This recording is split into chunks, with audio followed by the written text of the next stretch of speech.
Welcome to another episode of Close Mode, the Enterprise Sales Show. I'm Brian Dietmeyer, CEO of Close Strong, and today I'm really lucky to be here with Ben Timm, who's VP of SMB Sales with Daxco. And for folks who aren't familiar with Daxco, they provide tech solutions for non-for-profits that power health and wellness. Pretty cool company. Welcome to the show, Ben. Brian, thanks so much for having me. Super excited to be here. So you and I were chatting last week, and you made a comment to me about, and not to like make ourselves self-important, but it sounded like truth to me. You said sales leaders are very often among the most important people in reps' lives. And I just thought about, wow, that's a pretty kind of awesome responsibility. And we talked a little bit further. I like the emphasis you put on balancing, right? As sales leaders, we got to put pressure on people to meet quota. And then we also have to truly care about people. And you kind of mentioned servant leadership, which I hadn't heard in a while. And it was good to bring it back. But can you expand on this idea about the role we play as humans, as sales leaders with our reps? Here's the way that I like to break this down, right? So old movie quote, right? There's 24 usable hours in every day, right? It's not 100% a fact, but 24 usable hours in a day. Average person spends 6 to 7, 8 hours a day sleeping. Okay, 40-hour work week. If they're working 40 hours, I know as a seller, I know all my sellers, they're pushing the limits on 40, 50, 60, depending on how hungry they are, right? So they're doing anywhere between 2,000 to 2,400 hours out of a almost 9,000 hour year. So about between 22 to 26, 27% of their time is actively engaging in something that you are supervising. The way I look at this and why I think it's very important, right, is we are in charge of dictating and delegating 25% of our team members' lives. That's a huge responsibility. And if you look at it, like in the waking hours, that's a lot of them. So and I always go back and think about how I have been in my past lives and roles and responsibilities and this and that. Your boss is very important. If you've got a great boss, you wake up and you're like, man, I am excited. We're going to do some stuff. It's going to be fun. We're going to have a great day. If you loathe your boss, you wake up and you're like, ugh. When you like look at your computer, like, I don't even want to log in right now. You get out of a meeting, you walk around, you're like, what am I doing? You spend more time surfing LinkedIn than you do, actually working in your job. Yeah. That's why it's so important. Like and I don't like sales leadership, definitely leadership as a whole. To me, we are responsible for so much of our team members' time that if we can do anything we can to elevate that experience, that time, you don't see, nobody comes home from Disney World and talks about just how much they hate Disney, right? Like if they're having a good time, they're going to be happier in their job. They're going to do a better job. If I talk to one of my SDRs, BDRs, I'm like, hey man, when you make that phone call, like you got to have a smile on your face. If they absolutely hate their 9 to 5, it's really hard they got to force that smile. But if they're like, you know what, like I like what I do. I've got a boss who listens to me, like it's going to be easier for them to put that smile on their face. And now they're not having to fake it because they're just genuinely like, yeah, like, is it work? Yes. Would I rather sit on the beach? I don't like the beach personally, but would I rather go do something that isn't work? Sometimes, but I also like the problem solving of that. And I hope that we build that it's my responsibility to build that into my team. Yeah, it's so powerful, and especially when you put it that way. And I think we forget. And I think most people can go back and think about being out with friends, talking about, holy crap, like I hate this person, or they're driving me nuts. And then I go to the opposite. My wife has loved her last 2 bosses, and she had another company coming after her. And I talked to her about she's a data scientist, so she doesn't like think about the notions of political capital. And that's what I tell them. Like, if you love your boss, dude, I don't care if it's 10 grand more. Like if you end up with someone who's a jerk, I just think it's really good. There is the old notion, right, that people don't leave companies; they leave their boss. That's right. Well, I actually would even go into people don't start looking, right? Because of pay, or they start looking because of the culture, their boss, how they're directed. They leave because there's probably like there's that's that pull of, is the grass greener? Yeah. Or you know what? If I don't like my boss now, and I go there and I don't like that boss, but I'm making 10 grand more, like Yeah. I started making 10 grand more, I still Yep. don't like my boss. It's been it's so powerful. I started after we talked about this last time. I started thinking about Steve Wise and Roger Dow, two of the last like bosses I had, and I remember Steve Wise. I worked for Marriott International. He was an SVP, so he was about two steps away from Bill Marriott, or an EVP actually. And I got a Christmas card from Steve once in his hand, and he called me Junior, and he said, "Junior, you're a large part of my success for this year," which I knew was bullshit, by the way. But I this was 25 years ago or more, Ben, and And you still I remember that. remember this note. And so when you and I had this discussion last time, it sort of re-engaged this idea of it isn't overstated, because I remember to this day, and I even knew I don't think it was true what he said to me, but it sure did feel good. Yeah. And then like even here's like the other way I think about this is, you know, as a person, as as a person in this world, like do I want to be the person who people remember me as like, man, that guy was an Right. asshole, right? Or do I want people to remember me of how I would prefer to be remembered, right? And I hope in the same situation that you have with Steve Wise, I hope that my team members think back 20 years from 20 years from Yeah. now, think back and be like, man, when I was working for like, like we had rough goes, we had things, but I always knew that Ben had my Yes. back, right? That's how I want to be remembered in things. So that's how I try to always act as if this is going to be how Yeah, I'm remembered. it's yep, So super important. So I wonder too, just for our watchers, listeners, Ben was a gunner on helicopters in the Marine Corps. Did I get that right? And I wonder how much of is there any tie to the way you look at leadership and your Marine Corps experience? yeah, I mean, it's first of all, like, so I was in the Marine Corps for 10 years. I mean, at this point, it's a quarter of my life, right? Like, I spent 25% of my life as an active duty Marine from '04 to '14, numerous deployments overseas, and I served with some of the finest young men and women of this country's ever seen. During that time, I got to experience a lot of different leadership styles. I got to experience what good leadership I think looks like. I got to see what bad leadership looks like. In the Marine Corps, you're not always promoted based on your abilities and stuff like that. Like we want to believe that always to be the Right. case, but in any situation, some people get through, right? So I got to experience good leaders, bad leaders, and it really started early for me crafting what I thought a good leader looked like. And I always think about how I would prefer to be led, right? And trying to be a level-headed, even just even-keeled kind of person. I think that I am how I would like to be led. A lot of the things and lessons that I picked up on, some of them were like just generalized things that I learned. One of the things, and I use this as an example, I watched this scenario happen. We had a young Marine had been late kind of regularly, was, UA, like, hey, just he was late. One day he was late and he was a little more late than normal. And we're like, and this sergeant, I was a young Marine, this sergeant was like, where, what's his number? We get his number. He calls him, he answers the phone. He's like, where? Yelling at him. And he's like, Sergeant, I'm super sorry. My wife was just in a car accident. She's in we're in the ambulance right now.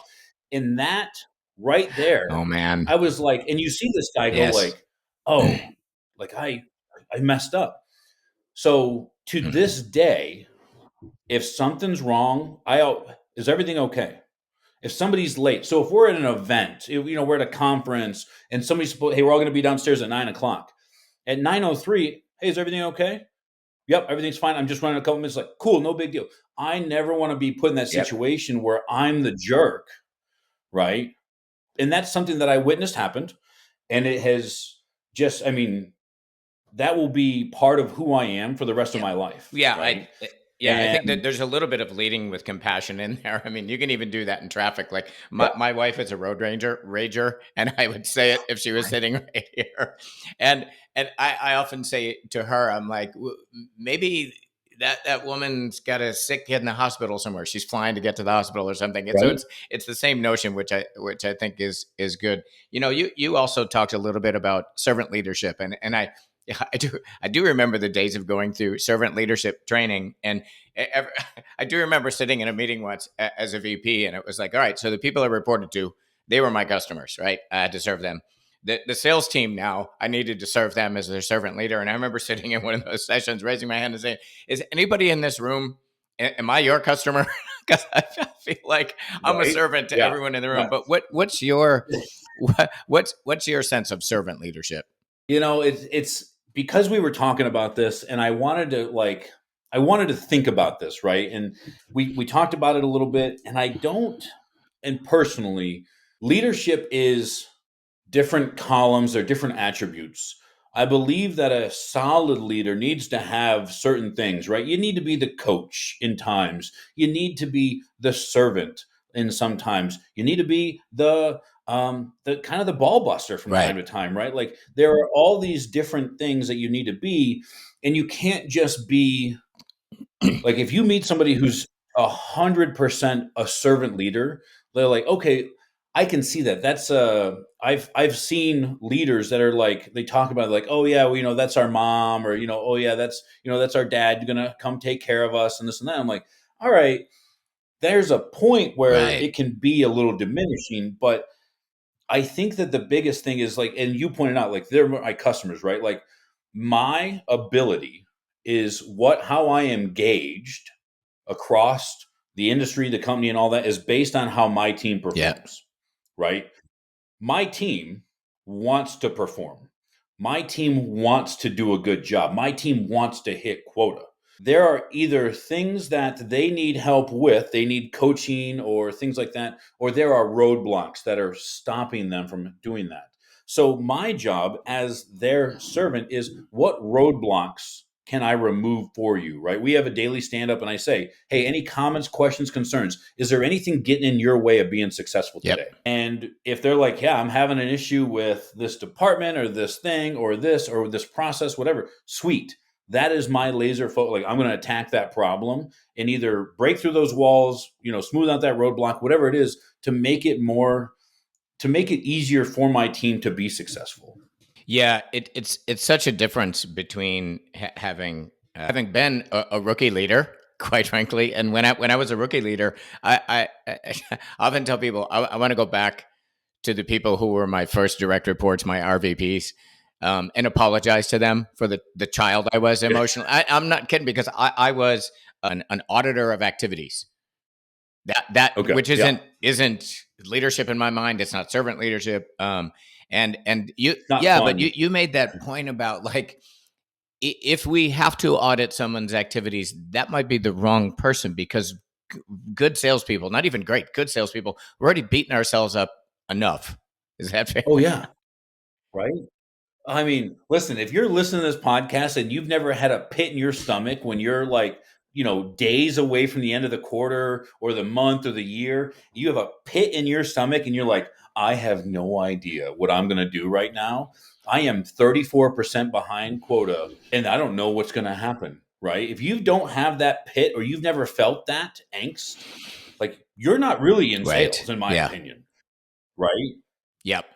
That that's a It's motivator. a tightrope. I back when I was leading a sales team for a hotel company, I was dating a woman who had a PhD in molecular biology, Dr. Tillman, and I made more money than Dr. Tillman. And she was Mhm. like, "What the hell?" And then after seeing what I did for a while, she was like, "I get it.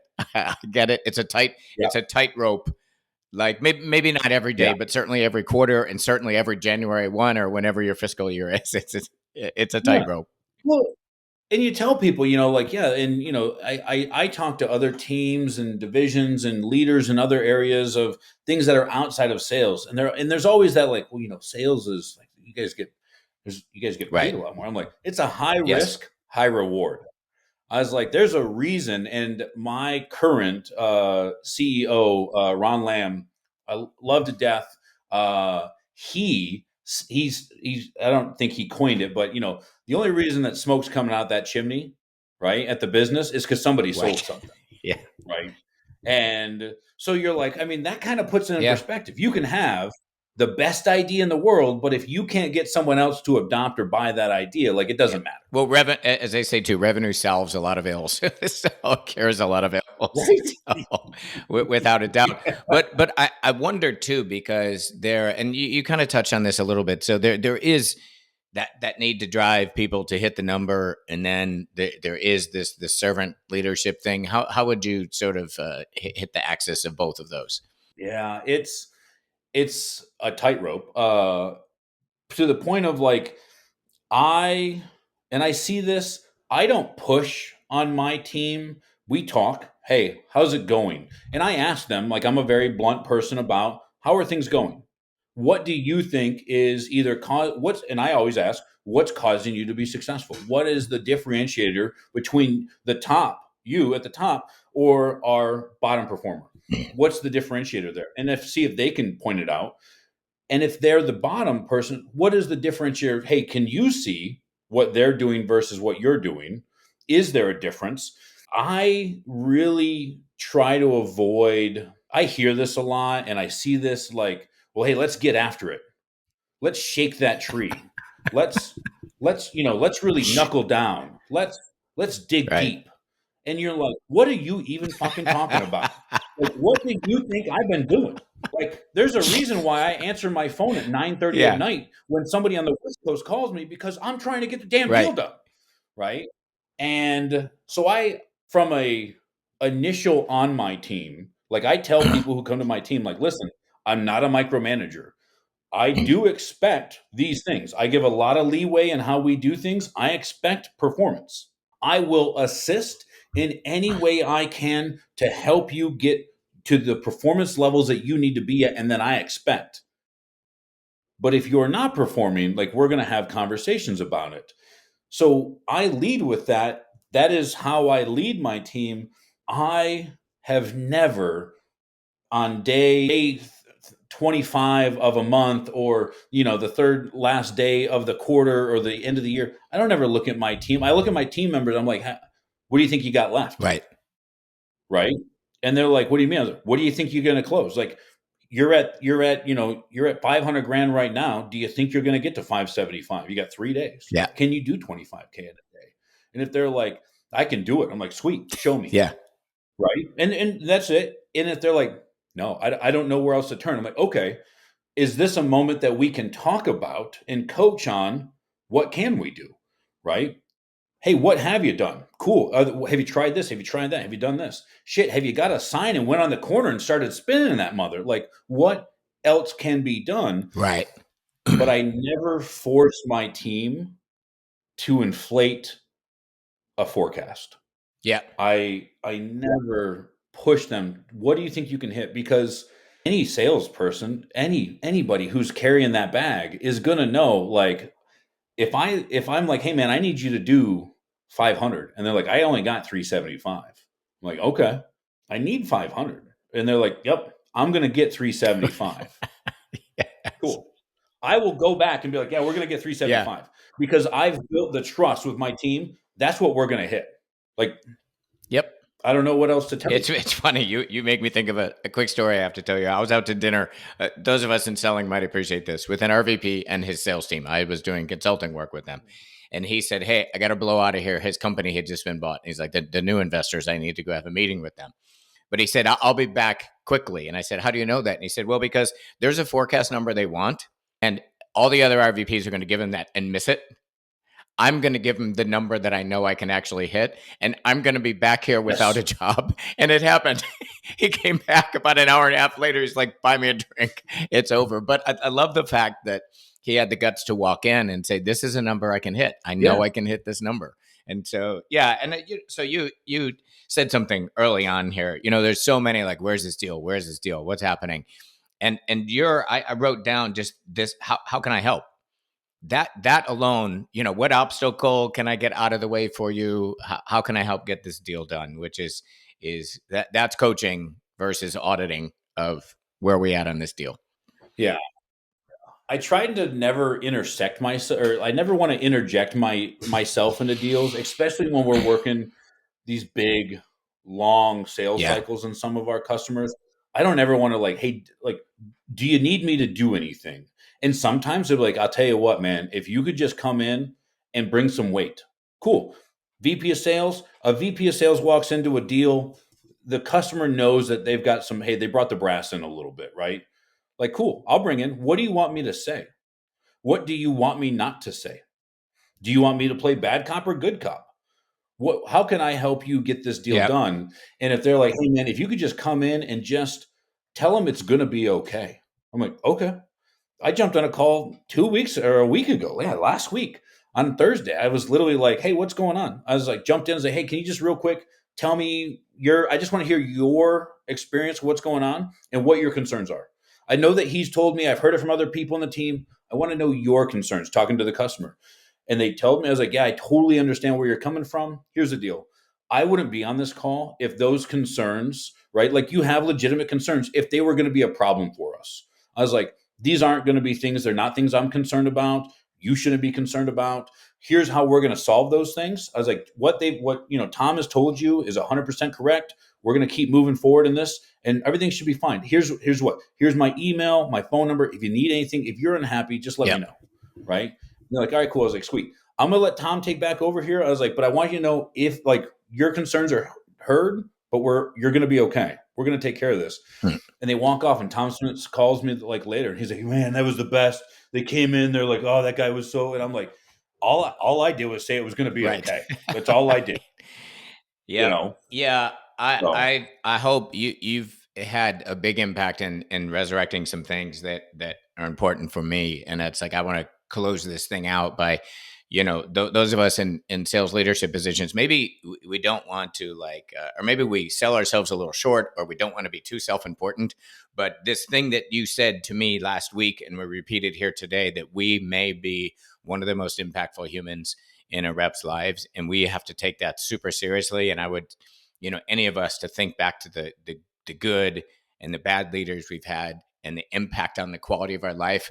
This is really, really important. And I don't hear about this enough, and really appreciate yeah, you bringing this to the table here today, because I think it's among the most important things we can think about as sales leaders. the way that I heard this, and there's a way that I think about this is: do you want to be the reason somebody left sales, or do you want to be the reason somebody excelled in Yeah, I sales? love that.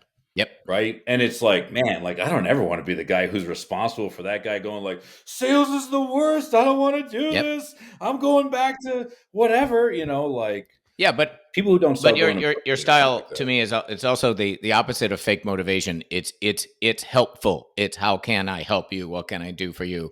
How can I remove obstacles? Because that's the other. We beat people up, or we come in with the rah bull crap.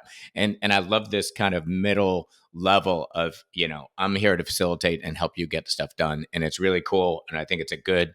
Most of us probably know this. For me, it was a great reinforcement as a leader to say, yeah, I wonder how people feel about that. So thank you. You're super generous with your time, your ideas, and your energy. Thank you. Oh, I appreciate it. Thank you so much. Thank you. I have loved this. I've super enjoyed listening, and I am excited to see and hear more from Closed Motive. Thank you. Boom.